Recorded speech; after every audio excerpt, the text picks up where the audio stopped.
We are going to begin with the severe conditions across the nation, from the deadly flooding in Kentucky to the devastating wildfires in the West. At least 37 fires are raging this morning. The worst is in Utah, where there is a state of emergency. Melissa Adon is there with more on this story. Melissa, good morning. I know you've covered wildfires, but this is really scary. Good morning, Rhiannon. Yes, it is a scary situation as these wildfires have now turned deadly. There are nearly a dozen wildfires burning here in Utah alone. This after thousands of people have evacuated amid this fire threat. Overnight, the first known casualties amid raging wildfires in Utah. 3 firefighters killed battling the Snyder Fire along the state's border with Colorado, according to the U.S. Wildlife Service. 2 other firefighters being treated for burn injuries. The Snyder Fire burning down an estimated 28,000 acres and is currently at 0% containment. The fast-moving wildfires forcing evacuations and destroying homes. After the National Weather Service issued a rare, particularly dangerous situation red flag warning. In St. George, firefighters responding after 5 homes caught fire. Please be mindful that this is a very dry season right now. We have a lot of fire danger. The Cottonwood Fire, the largest fire burning in the country, exploding to more than 92,000 acres. Southwest of Salt Lake City, the Maple Peak and Cherry Fires merging into one, burning over 30,000 acres. Flames from the Cherry Fire are about 5 miles up this road. That's where they're experiencing even more dusty and windier conditions than what we're feeling right here along this roadblock. Firefighters making progress on the Iron Fire, now running parallel to the Cherry Fire, which has scorched more than 40,000 acres. Yeah, we're feeling that wind pick up again. The gusts is exactly what is driving so much of this wildfire. Very much. The red flag warning has been in place. And another severe weather emergency unfolding in Kentucky. At least 4 killed after catastrophic flooding in some parts of the state. Dramatic videos capturing the rapidly rising waters. This park inundated. This church overturned in the flood. Yeah, I'm not trying this. Cars trapped in the deluge as roads turned into rivers. The governor declaring a state of emergency, adding there have been dozens of water rescues and urging residents to stay inside. We know we've already lost at least a handful of Kentuckians. I don't want to lose any more. That deadly wildfire is burning just east of us here in Utah and in Colorado. That is where the governor has declared a disaster emergency and activated the National Guard. All right, Melissa, thanks so much. Let's get right to Samara Theodore right now with all of these weather threats. Samara, Kentucky, will they get a break from the rain and the flooding soon? You know, Whit, it breaks my heart because unfortunately they will not. In fact, the situation could become worse, even dire in some areas. And that's because the threshold for flooding is lowered. The grounds are already saturated. Take a look at the elevated flash flood risk in yellow and who's in it. That's central Kentucky. Not only you all, but Carolinas, North Carolina in particular, Raleigh, New Bern, Fayetteville. Heads up, you also have an elevated risk for flash flooding. Now, we've got the rain out in parts of the Tennessee Valley, Ohio Valley, and the Carolinas, but we have a fire weather danger risk out west. We've got the 4 corners right now. Red flag warning, winds gusting up to 55 miles per hour, humidity as low as 5%. And unfortunately, in the week to come, they could trend potentially drier than normal. So we need the rain. Rhiannon. All right, we'll keep tracking that. Thank you so much, Samara. Now to the rising toll following those twin earthquakes in Venezuela.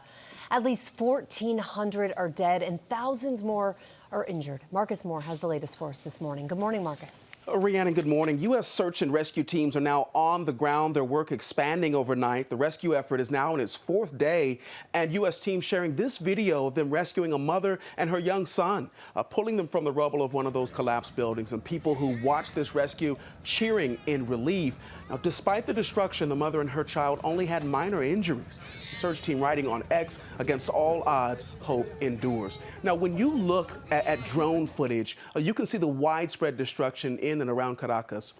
The death toll, as you noted, has climbed past 1,400 people, more than 3,000 injured, and some 55,000 unaccounted for, according to a UN official. The U.S. Southern Command has brought in military aircraft, a C-17 and Chinook helicopters to aid in the operation, and rescuers right now are in those critical hours to find as many survivors as they can. And just a quick number we just learned this weekend, researchers at Oregon State University estimate that nearly 60,000 buildings were damaged or destroyed by these back-to-back earthquakes. Gio. 60,000 buildings, at least 1,400 dead. The numbers are unimaginable. Marcus, thank you so much. Now to the conflict between the U.S. and Iran now, threatening once again to spin out of control as the two sides trade strikes. ABC News senior White House correspondent Selena Wang has the latest now from Washington. Selena, good morning. Yeah, good morning, Gio. President Trump signed that deal with Iran just over a week ago, and it's already under strain. And these back and forth strikes could make it even harder for the U.S. and Iran to make a longer-term deal to end this war. Overnight, the U.S. and Iran exchanging new strikes. Iran launching multiple drones and missiles towards neighboring countries, including Bahrain and Kuwait, which are home to U.S. military bases, according to a U.S. official. Since the war began, Tehran has repeatedly attacked neighboring Gulf states in retaliation for U.S. and Israeli attacks. That official also telling ABC News, so far, there have been no reported American casualties or damage to U.S. locations. It comes after the U.S. struck Iran in direct response to continued Iranian aggression against commercial shipping. President Trump posting the U.S. struck Iranian missile and drone storage locations and coastal radar sites, adding, "There may come a point when we are no longer able to be reasonable and will be forced to militarily complete the job that we very successfully started." That strike was in response to an Iranian drone hitting a tanker earlier on Saturday, the second attack on a ship crossing the Strait of Hormuz in just days. After the first attack, the U.S. struck Iranian missile and drone storage sites, retaliation for what President Trump called a foolish violation of our ceasefire agreement. But Iran's foreign ministry accused the U.S. of violating the ceasefire, vowing to defend its sovereignty, security, and national interests with all its might. That memorandum of understanding Trump signed with Iran just over a week ago is already fraying. It's also a ceasefire, which, as you pointed out, is always going to be a little messy when you're dealing with the Iranians. Under that agreement, Iran promised to reopen the strait. Instead, it's been trying to control it, warning ships they could be in danger if they pass the strait without the country's permission. And overnight, Israel's Prime Minister Netanyahu said he's sending a delegation to Washington to weigh in on those nuclear talks with Iran. Israel is not a part of that U.S.-Iran deal, and it remains concerned that it gives Iran too many concessions. All right, Selena Wang for us. Let's bring in ABC's chief Washington correspondent, Jonathan Karl, who will be hosting This Week later this morning. John, good morning to you. So let's start there with Iran and the U.S. once again trading strikes. Where does this leave the ceasefire? Well, Whit, to state the obvious, they haven't ceased firing. I mean, we've had some significant exchanges of fire. No deaths. These are targeted attacks it appears, on both sides. But I think the most significant thing overnight was the Iranians firing not just drones, but missiles at U.S. Bases in Kuwait and Bahrain. That is an escalation. This is beyond, a drone hitting a tanker going through the Strait of Hormuz. That said, the ceasefire, the shaky ceasefire that does not involve the total ceasing of all firing, does at this moment appear to be holding. These are tit-for-tat strikes with limited damage so far. Yeah, it just goes to show how delicate the situation is, though. John, I do want to turn to politics now. You also have an exclusive interview with New York City Mayor Zohran Mamdani this morning. Let's take a look at a clip. Republicans are going to make you the poster child for the Democratic Party.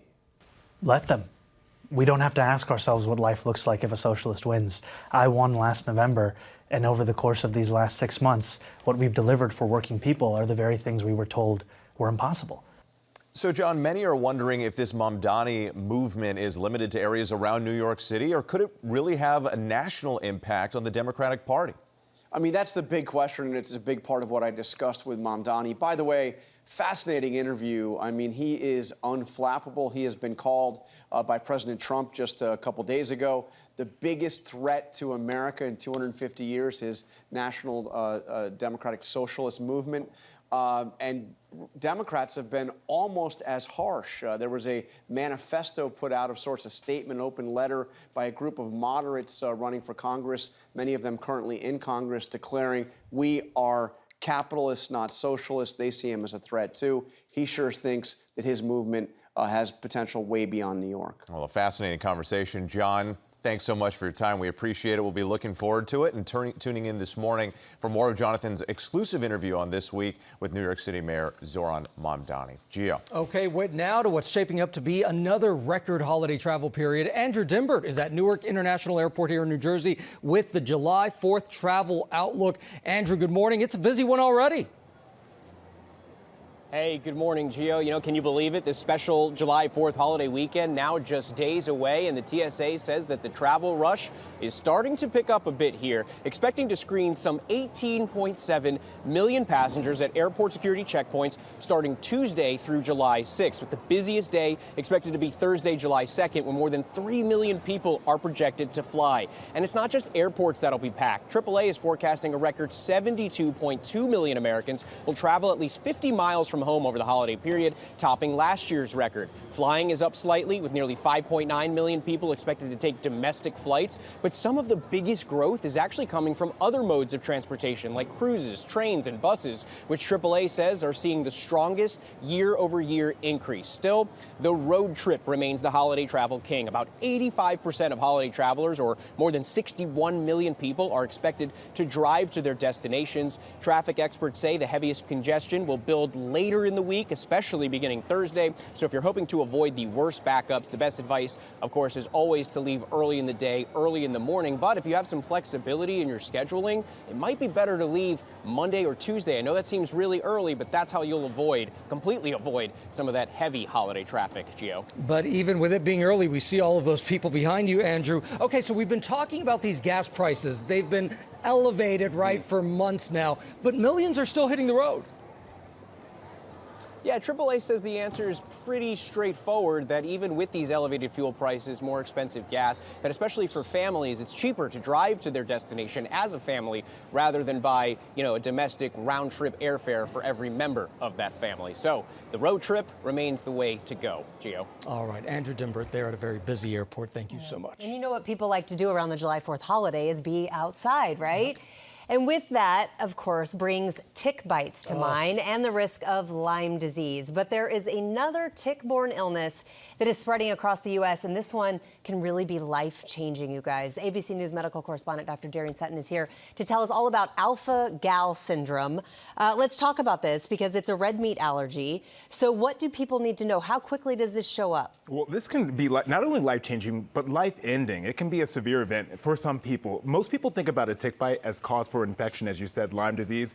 But for some, a single tick bite can turn your immune system into an unfortunate, difficult place for certain foods. And this is called alpha-gal syndrome. It's an allergy to red meat, and this is caused by the Lone Star tick. Now, this can be found all across the United States, here in the Northeast, in the South, and the Midwest. Essentially what happens is that after a tick bite by one of these ticks, and some of them have that notable white spot on the back of it, your body can develop an allergy to red meat, beef, pork, lamb. 3 to 6 hours after eating them, you can develop symptoms of lip swelling, itching of your skin. That can even progress to abdominal pain, nausea, vomiting, and in severe cases, which can be life-threatening, trouble breathing and anaphylaxis. Now, important to understand, awareness is really necessary because there is no cure, but so necessary to understand how you can prevent your risk. That's the best form of protection here. Not every single person who gets a tick bite from one of these ticks is going to develop this syndrome, but numbers are increasing secondary to warmer weather and more deer, which are the tick's natural host. Okay, and you mentioned meat, pork, lamb. What about other foods that could contain this allergen? Yeah, people who have this syndrome have to think about other food products that have meat products within them, like gelatin, for example. Chicken, turkey, and fish are generally safe, but for some, even dairy can cause symptoms. Now, for the most part, those who have this syndrome, they can tolerate dairy, but you have to be cognizant of this, again, because there is no cure, and the only way to really prevent it is to prevent more tick bites. Every time you get a tick bite from this and you get that syndrome again, it can reset that clock. Reset the clock. Okay, so what can people do to protect themselves? Because with the numbers rising and all of that across the country. Prevention, Gio, is your most important bet here. You want to make sure you grab a repellent, an EPA-registered repellent, and understand where your high-risk areas are. That includes tall grass, wooded areas, but even on your normal day. For example, leaf litter can contain these ticks, walking your dog, gardening. When you get home, you want to make sure to shower within 2 hours. Studies show that that can reduce your risk of a tick-borne illness. And you want to make sure to throw your clothes into a dryer. That can help to kill any ticks that might might be on your clothing. And then so important, especially for kids, do a full body check after the shower, the hairline, the navel, between the fingers and the toes. This is where you can find those baby ticks, the nymphs, which are also more likely to bite. Oh, and you said EPA registered insect repellent. Yeah, Okay, I never exactly, thought to look that up. Thank Yep. you so much. Of Good course. information. All right, to the World Cup now as the knockout round begins today, and Faith Abube is here to preview the big matches. Hey, Faith, good morning. Good morning to you, Gio. The group stage of the World Cup has wrapped up. The stakes could not be higher as the remaining teams head into the round of 32. As you know, this begins the knockout stage where if you lose, you go home. This morning, fans from around the world are getting more pumped as the 2026 World Cup's first knockout round kicks off today, with the most anticipated matchup starting tomorrow. Perennial contender Brazil plays Japan, Germany plays Paraguay, and the Netherlands face off against 2022 semifinalist Morocco, a clash between two highly regarded teams that have impressed so far at the tournament. Tuesday, it's France versus Sweden, while Ecuador takes on Mexico. Then all eyes will be on Wednesday's match when Cinderella team Cape Verde faces powerhouse Argentina. It's the underdog story of the tournament. This is Cape Verde's first World Cup, and it's the smallest country by population to reach the knockout round, shocking the world with its performance against Spain, one of the tournament's favorites. Meanwhile, Argentina's Lionel Messi currently holds the record for most goals scored in World Cup history, extending that number to 19, with another spectacular goal scored against Jordan overnight.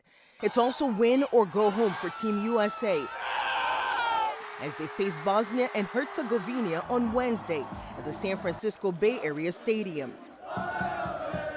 And 2 weeks into this tournament, the fan takeovers holding strong. Dutch fans in Kansas City painting the streets orange. Norway fans taking the Viking Road cheer viral. And the Tartan Army putting Boston beer inventories to the test. And guys, can we talk about Messi just one more time, though? What an unbelievable career and stunning performance so far this tournament. He's now the first ever player to score in 7 consecutive World Cup matches, and fans definitely excited for the weeks ahead. One of them sitting right there. That's Messi's leading the Golden Boot race. I mean, he's still doing it. It's incredible. I have to give a shout out to Kansas City, too, my hometown, showing up for Norway. Absolutely. And the fans They sure were did. so happy. Yeah. Thank you so much, Great Faith. to see We you guys. appreciate it.